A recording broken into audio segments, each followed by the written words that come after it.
Thanksgiving, the long-awaited 2023 slasher that finally gave us the carnage promised by Eli Roth's unforgettable fake trailer from Grindhouse back in 2007.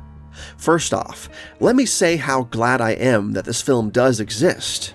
Seriously, it felt like we were stuck in perpetual holiday limbo, waiting for Roth to finally carve up a proper Thanksgiving-themed horror flick.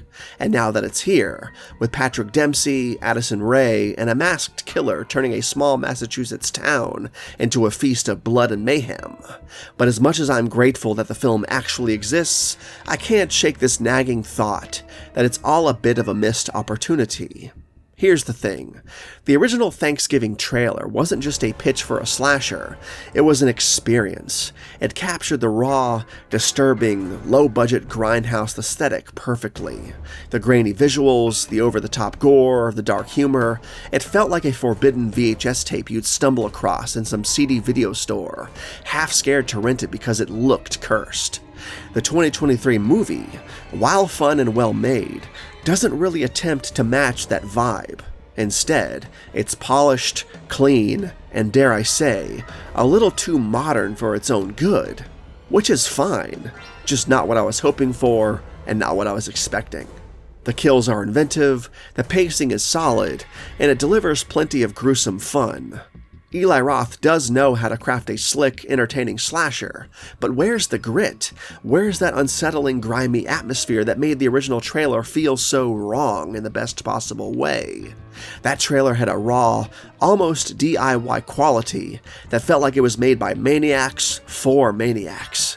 It was darkly humorous, deeply unsettling, and utterly unique.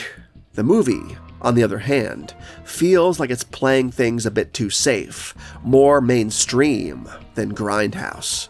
And look, I get it. A feature-length movie has to appeal to broader audiences, but part of the magic of Grindhouse, and especially those fake trailers like Thanksgiving, was their unapologetic weirdness.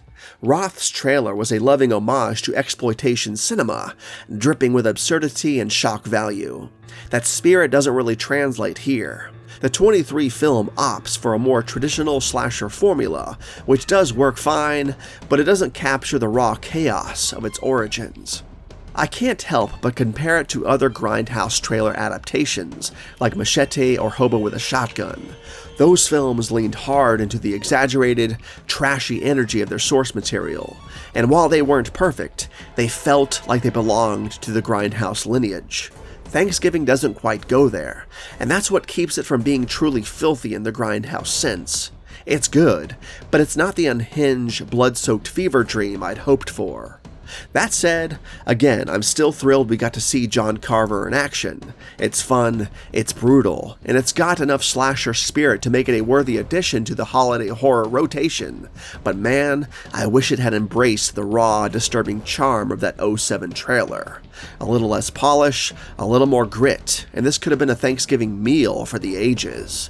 Instead, it's more like a well-catered dinner. Delicious, sure, but missing that homemade chaos that makes a feast absolutely unforgettable.